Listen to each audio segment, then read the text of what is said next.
welcome back. Steve Daly, Executive Director and all-around amazing guy, is here with us today. Welcome, Steve. Thank you very much, CJ. Yeah, good to see you. Glad to be here. Yeah. I want people to know about Vet Art. I've been aware of your organization for many years, but please tell us about what you do at Vet Art. It's a really simple thing. We just had an opportunity, and I think 9/11 changed my life, and how it is that doing art with veterans didn't make sense for a lot of people, but it did for me. Yeah. And I believe it really out of my artistic responsibility. Yeah. And we promoted our first class. We pitched it to the associated students of Grossmont College, and they funded our first class in 2009. Okay. And since then, we have operated a foundry in North County. We have a location in Vista, 5,000 square foot building, ceramic school of ceramics and glass, we call it, the Vet Art School of Ceramics and Glass. We offer classes there, hands-on arts, and then we also do mental health contract for the Mental Health Services Oversight Accountability Commission. We've worked with Creative Forces. We have worked with different entities on base, Camp Pendleton. And we just keep on saying yes to the next thing that comes along. Yeah. So art and veterans, but not just veterans, active duty, military as well. Well, so the art with the veterans is an opportunity to allow veterans or active duty an opportunity to make different decisions. Art making is a process of decisions. And that decision that you make leads you further down the rabbit hole, and that many times artists come up with different answers that people hadn't considered because they're evaluating decisions on, and then it's all wrapped up in process. And when we wrap that process up in community, we have really a great opportunity for people to make wellness-based decisions that are good for them. And I think that's an important thing. And San Diego has the second largest veteran population in the nation, so it only makes sense that we're doing our programming here. Absolutely. And you have some funders that are supporting the work that you do. Yeah, tell us about that. And we have private donors, which are always welcome. We have County Board of Supervisors, City of Vista.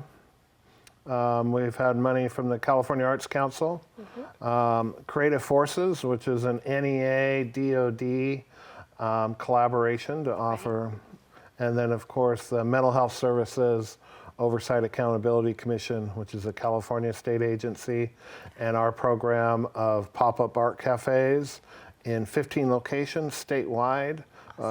We're in our second year, and so that is definitely being funded from their innovation funding model. And it's a very unique approach to mental health services, and that really this idea, CJ, that artistic practice is the bridge to wellness, right? Yeah. And art making is fun. Well, I mean, too. Art making is supposed to be fun.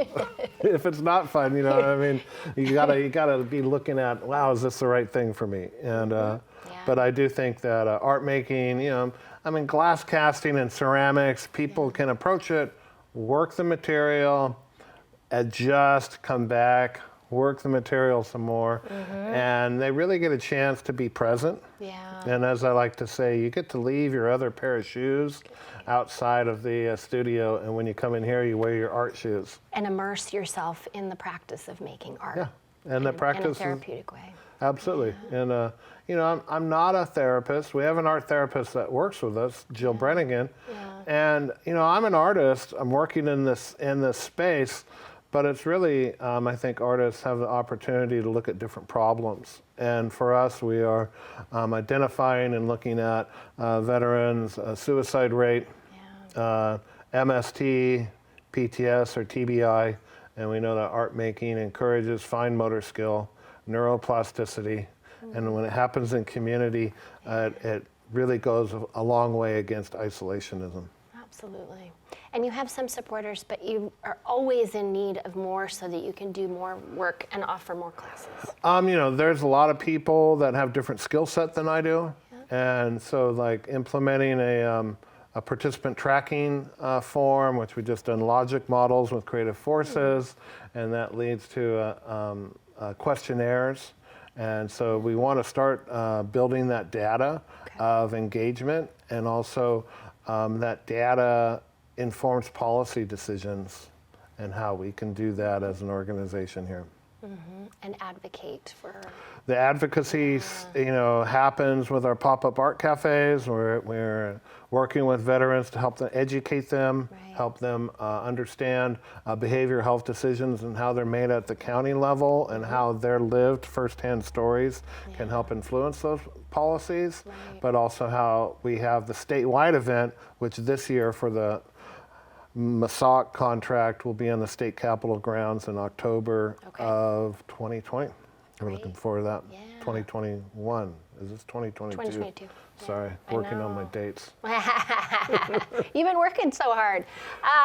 Thank you so much for being here. If people want to find out more, if they want to find out more dates, everything that's coming up for Vet Art, support it, be involved, be in one of your classes. Yes. Vetart.org. www.vetart.org. Come see us. All right, let's do that.